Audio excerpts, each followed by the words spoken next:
নমস্কার বন্ধুরা, আবার আমি চলে এলাম আপনাদের সাথে নতুন একটা রেসিপি নিয়ে। এটা আমার নতুন, বাট আপনারা খেয়েছেন অনেক কবার। বোয়াল মাছের ঝোল।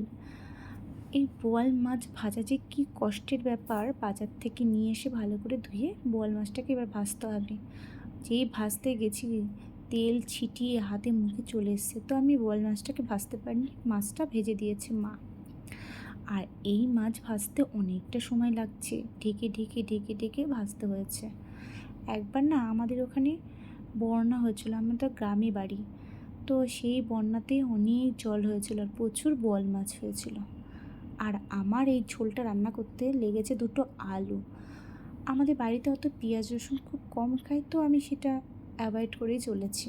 তো আর মশলা হিসাবে অ্যাড করেছি দুটো শুকনো লঙ্কা, 3-4টে কাঁচা লঙ্কা আর জিরে আর তেজপাতা। এটা ভালো করে মিক্সিতে মিশিয়ে নিয়েছিলাম। আমার মাছ ভাজাটা হয়ে গেছে।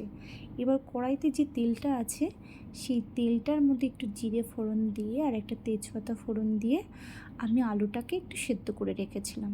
তারপরে মশলাটা ভালো করে কষিয়ে একটু তেল ঝরে এলে আমি ওই আলুটাকে দিয়ে ভালো করে নেড়ে চেড়ে ভেজে নিয়েছিলাম। আলুটাকে বেশ সময় দিয়ে ভেজেছিলাম।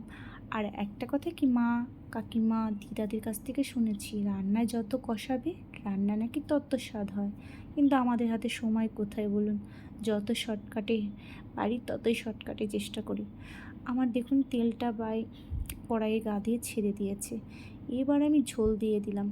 জলটা যদি যে কোনো রান্নায় গরম জল করে দেওয়া হয় না, রান্নাটা তাড়াতাড়ি হয়, খেতেও ভালো হয়।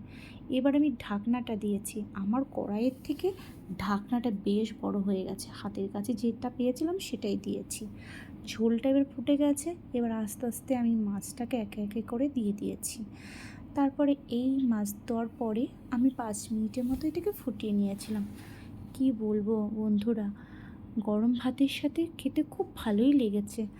চাইলে আপনারা একদিন আমার মতো এরকম করে রান্না করে দেখতে পারেন। আমার তো বেশ ভালোই লেগেছে, বাবা মা সবাই বলছিল যে না, ভালো হয়েছে। মানে পাতলা পাতলা ঝোলে গরম ভাতের সাথে ভালোই লাগছিল খেতে। আমারও বেশ শুনতে ভালো লাগে কেউ যদি বলে যে